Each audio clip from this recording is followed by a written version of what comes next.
Bon, aujourd'hui, on est le mardi 27 février 2024. Il est 13h47. Puis, je vais présenter ma station que j'ai modifiée dernièrement, là.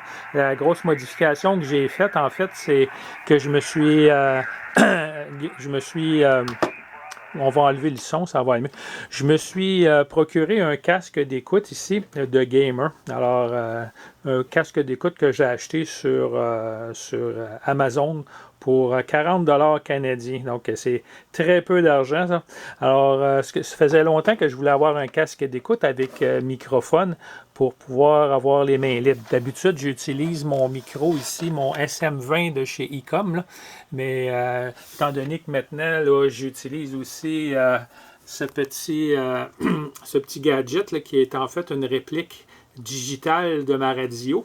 Parce que si on voit ma radio ici, on voit que à l'écran, ben, c'est la même radio, mais en plus petit. Et puis, si je prends ma souris, ben, on peut voir que, si je me recule un petit peu, là, on peut voir que quand je tourne à l'écran, ben, ça fait changer la fréquence sur ma radio. Si je veux passer dans un autre mode, comme par exemple le mode LSB, ou si je veux revenir en USB, ou si je veux aller en FM, ou si je veux même changer les bandes de fréquence. Alors, ça se fait tout via l'écran. Évidemment, je peux encore le faire manuellement sur mon poste, là. Mais c'est bien d'avoir cette option-là. Actuellement, je suis en train de regarder le SDR là, des vallées, là, Waterfall. OK. Et puis en plus de ça, étant donné que j'ai pas de push-to-talk sur mes écouteurs, ben, ça prend une pédale. Donc, je me suis acheté aussi une pédale sur Amazon que j'ai payé, je crois, 17 $. Et puis, ben, le plus difficile, si on peut considérer que c'est difficile, c'est que je me suis fabriqué là, des adaptateurs pour pouvoir brancher mon casque. Donc, ici, on a la prise pour le casque comme tel, pour les écouteurs. Ici, c'est la prise pour le microphone du casque. Puis ici, ben, c'est la prise pour le fil qui va à la pédale qui me permet là, d'actionner là, la transmission. Donc, quand je pèse sur la pédale ici, on voit que je peux transmettre. Alors, c'est ça qui est ma station. Et puis, c'est une station très rudimentaire, là. C'est une ICOM 737 qui a maintenant 30 ans. J'ai acheté cette station-là en 2094. Pas en 2094, en 1994. OK? Et puis, j'y ai toujours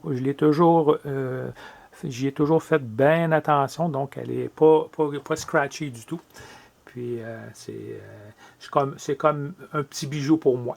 Donc, quoi d'autre que je pourrais rajouter sur ma station? Ah oui, peut-être il y a une quinzaine d'années, je me suis acheté un deuxième haut-parleur.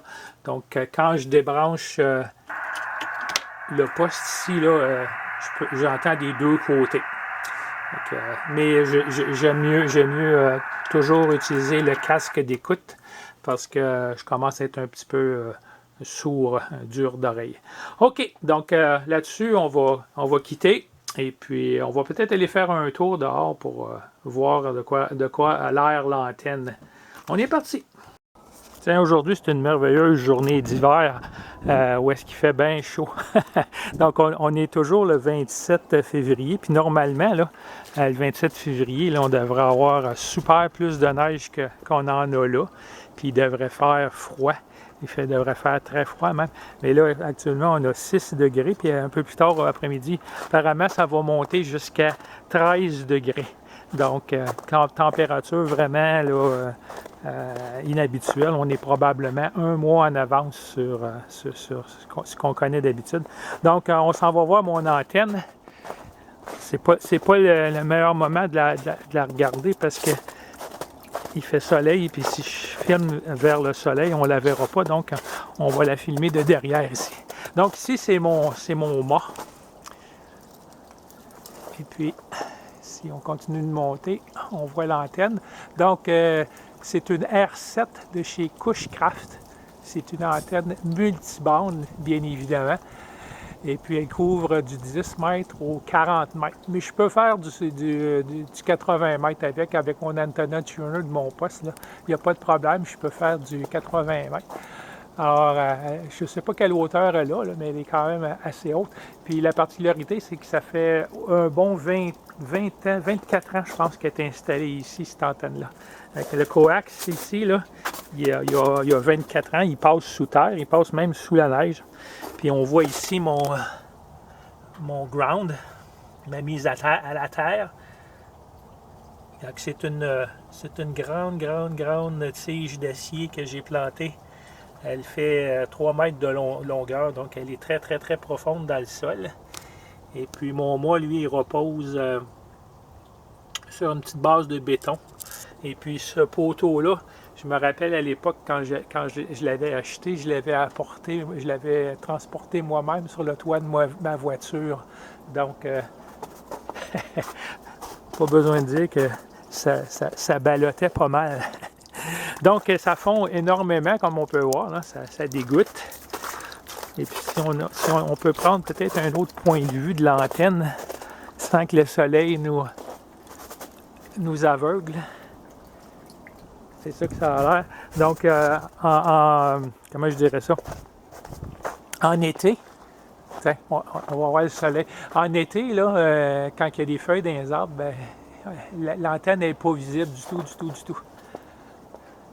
C'est complètement là, masqué et puis de cette façon-là, ben, ça fait jaser les voisins un peu moins parce que comme on peut voir, là, j'ai des voisins tout le tour.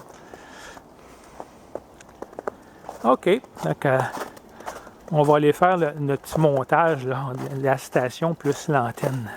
Puis en même temps, ben, on va aller à la boîte aux lettres voir si j'ai pas reçu du courrier. On est parti!